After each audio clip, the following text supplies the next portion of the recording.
As Almas da Academia Blackwood. Você olha a capa e você pensa, pô, capa linda. Que capa linda, uma das capas mais lindas que tem na minha estante. Mas será que o conteúdo do livro condiz com a capa? Vamos saber agora. Em As Almas da Academia Blackwood, nós acompanhamos 6 personagens com ponto de vista em primeira pessoa, uma coisa parecido com Garotos Corvos, sendo que em Garotos Corvos é em terceira pessoa, mas cada capítulo começa com um ponto de vista de um personagem diferente e acompanha aquele personagem diferente. Em Garotos Corvos, funciona. Será que aqui em As Almas da Academia Blackwood funciona? Já vou adiantar, não funciona. Bom, esses 6 personagens são pessoas que morreram no nosso mundo, pelo que eu entendi.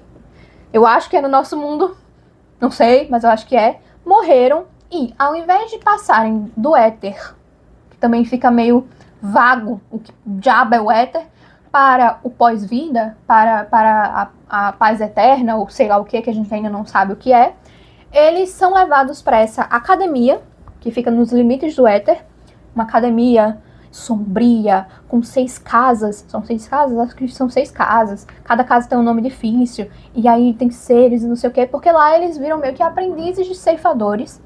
Enquanto eles ainda detêm a memória deles, da vida passada deles. Ninguém sabe ao certo por que essas pessoas vão para essa academia. Porque isso existe. Mas, em um momento da história, não é um spoiler muito grande, uma das personagens, da Ren, diz que quando ela era pequena, ela teve uma experiência de quase morte. Ela passou 3 minutos morta num acidente, se afogou, alguma coisa assim. E cada pessoa que tá ali também tem uma experiência parecida. Então, talvez essa seja a relação.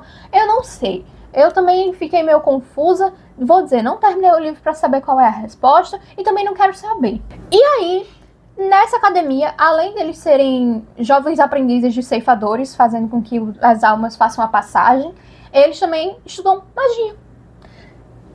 E tem gente que está aí há centenas e centenas de anos. Só que eles continuam com a idade que eles tinham quando eles morreram.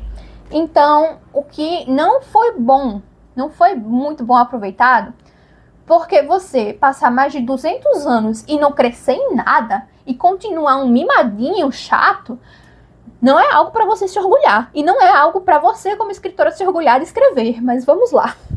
Vamos lá. E aí, nós temos a Ren, que ela é a certinha, a que gosta de estudar, e a que tem... ela é fanática por perfeição. E tem o August, que é o cara sombrio, marrento, mirrento, bad boy, que atormenta ela, e eles ficam nessa briga de gato e rato, sendo que todo mundo sabe que eles gostam um do outro, e você não entende por que essa briga entre eles existe. É só isso, tipo, mimadinha, e você, não sei o que, não sei o que. Tá aí, por quê? E por quê? Aí, não, eu não consigo viver sem ele. Por quê? Nunca, não é mostrado por quê. Você fica... Tem umas cenas, assim, que seriam muito boas se eles tivessem um desenvolvimento melhor. Mas, tipo assim, ele faria tudo por ela. Ele deu a alma, metade da alma dele pra ela. A gente fica, da onde surgiu isso? Eles estavam se matando até um tempo atrás. E não do jeito bom. Do jeito que quando alguém sabe escrever um enemies to lovers bom ou um haters to lovers funciona. É uma pataquada. Eu achei uma pataquada. E outra coisa é que cada personagem tem seu estereótipo, seu arquétipo bem definido. O August é o bad boy, a Ren é a certinha, o Olivier é o sarcástico, engraçadinho. O Emílio é o timidozinho, fofinho. Aí tem a Irene, que é pra ser a chata. Aí ela faz o papel dela muito bem, porque ela é chata. Bicha chata. Todo ponto de vista dela eu fico, bicha, você é chata. Mas ela tem os motivos dela. Porque ela tem uma raiva reprimida. Dane-se, ela é chata. E tem a Mágica, sei lá como é que diz o nome dela. Que eu também, aí, se você me perguntar qual é o arquétipo dela, eu vou dizer que o arquétipo dela é coitada. Porque ela é a sombra da Irene. E aí você pensa, todos têm um arquétipo, todos têm uma função bem definida na história. Mas quando você vai ver, todo personagem é igual. Todo personagem fala igual. Todos eles têm uma sacada irônica pra dizer em qualquer situação. E uma piadinha aqui, uma coisa ali. E os diálogos deles nunca ficam críveis. Não parece que são pessoas conversando, parece que são adolescentes de 14 anos que aprenderam a falar palavras legais e descoladas e ficam atirando um no outro assim. Ha! Porra! Me desculpa, mas eu não sei se é porque eu tô velha demais pra isso.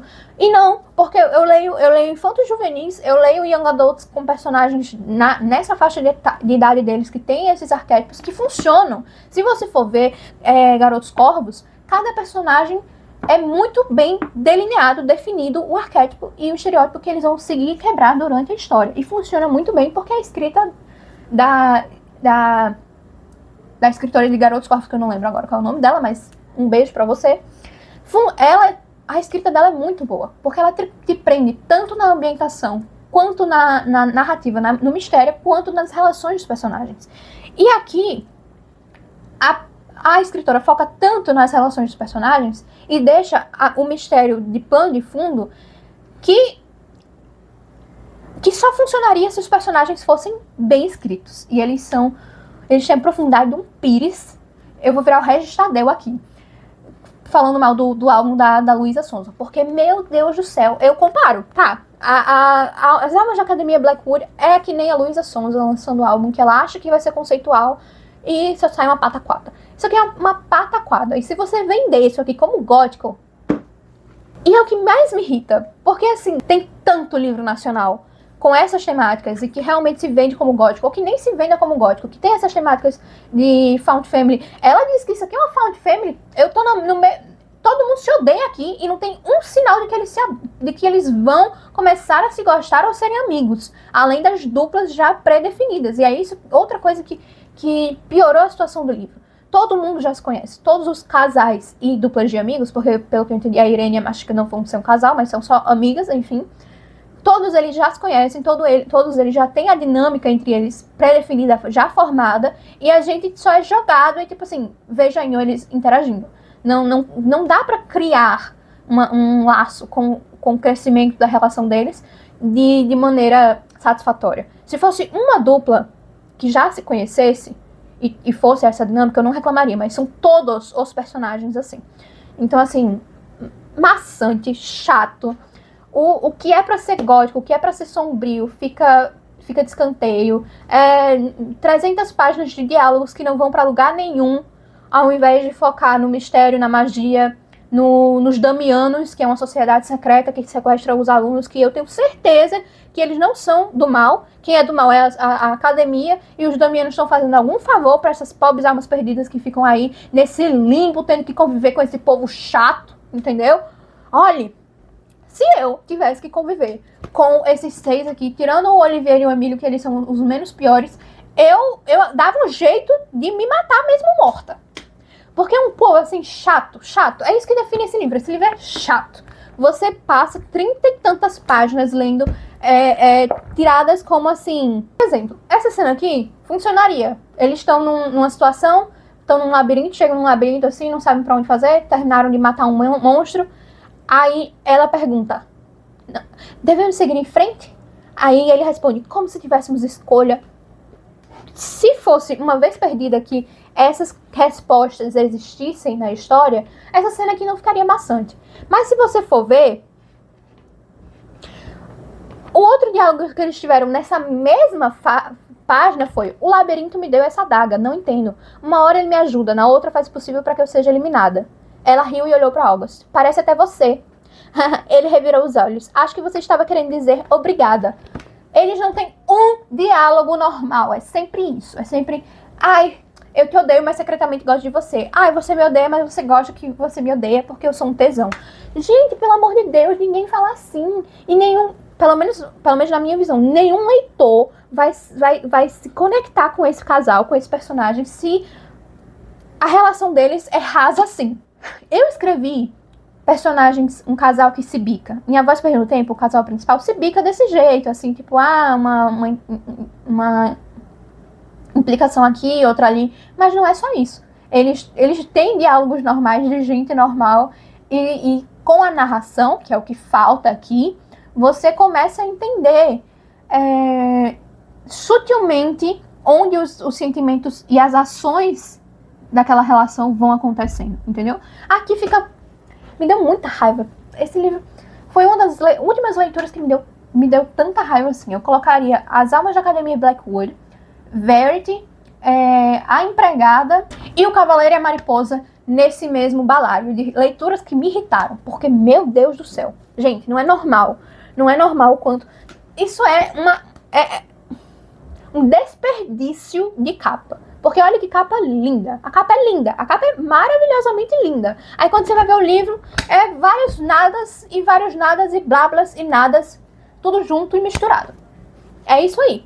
Aí, nossa, chegou uma aluna nova, a história toda começa a andar quando uma aluna nova chega, e teoricamente a gente vê que algumas sombras da sociedade dos Damianos tenta corromper ela. Só que aí o diretor salva ela, e depois, quando ele percebe que esses 6 aqui viram tudo, chamam eles, fazem eles assinarem um contrato de omissão, silêncio, pra ninguém falar nada pra ninguém. E aí ele explica que a sociedade dos Damianos está tentando sequestrar e levar todos os alunos da academia para o lado maligno da força. Aí você pensa, tá, a história vai girar em torno disso. Porque até a Ren começa a virar amiga dessa menina que chegou, porque o diretor pede pra ela e tal.